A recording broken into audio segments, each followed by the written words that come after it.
Hello folks, welcome to this edition of Reflections with the Rocker here. In the early 90s to mid 90s, NGWA, North Georgia Wrestling Alliance, was a very hot ticket. We were running strong. We had TV coverage through the Southeast. We were part of an 8-hour wrestling show. We were running anywhere from Thursdays through Sundays, staying pretty busy stuff. Things were going pretty good stuff. And then close to the mid 90s, we lost TV coverage.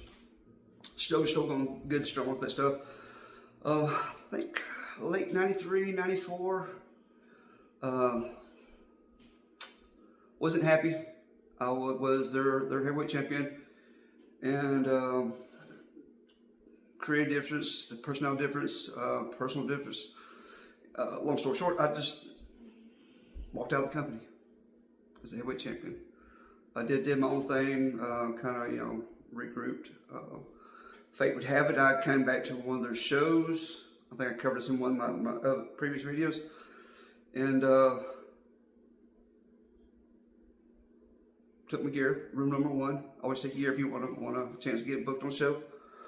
And left out that night the same way I left the company. I came back and became the heavyweight champion that night. But I think shortly after that, going into 96, I was working, my brother and I were like starting doing co-booking the shows. Had Danny D's had actually bought NGWA from Sammy Kent somewhere in the mid 96. Things started really get good. I actually turned bad guy again, and Team Stream became a deal. And then we also created EZWA, which was a little bad guy group tied in with Team Stream. So I guess you might consider a version of the NWO on the independent scenes, however you want to look at stuff, where it wasn't that big or that great, but we just come to Lost Elf and started getting our own fan base. People thought it was cool to be with the bad guys. Going good. Shows started dripping. It was kind of hard to find some places to run the shows, just for, I'm not, talking ill will of the dead, but Sammy Kent, toward the end of running NGWA, he burned some bridges, left a bad taste in a lot of people's mouths. So we're trying to get builders to run shows, and then they wouldn't have nothing to do with it, just for the name alone. Don't care who owned it now. So Danny D's was the owner.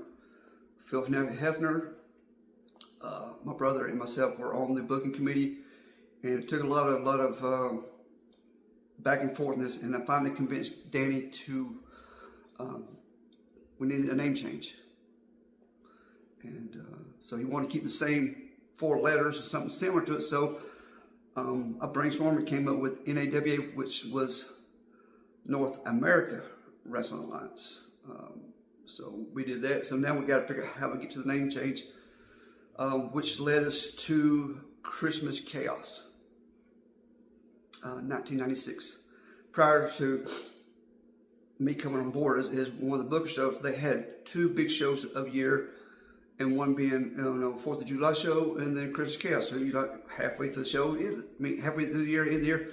Anyway, when I came on board and started getting my creative side of the stuff, we took it from not just 2 big shows of the year, but we started. I got Valentine's Day Massacre, Memorial Day Madness. Of course, you had the 4th of July, and then I threw in the Tournament of Terror for Halloween, Thanksgiving Thunder for November, and then of course back to the Christmas Chaos. So we kind of expand our deal so we can do more bigger events for independent shows, more merchandise being sold.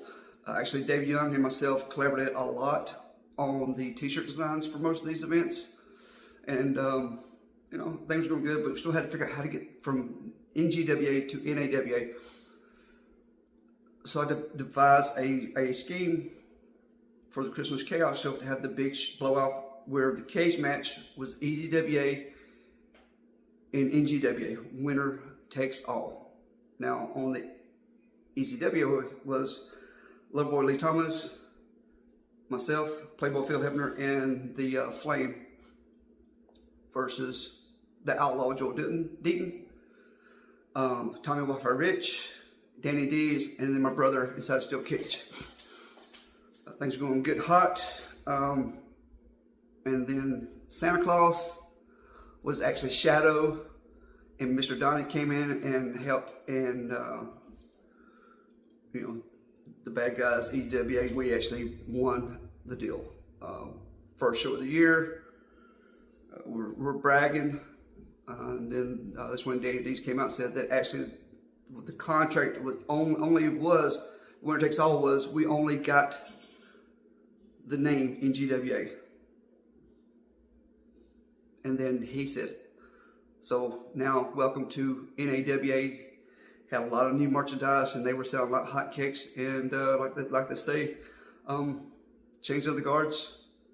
This is how NGWA became NAWA. So hope this rambling made some sense, and hope you stick around for the photos of some of the shirts over the years, stuff like that. So if you have any questions, comments, or you got something you want me to talk about, drop it in the comment sections or hit me up privately stuff.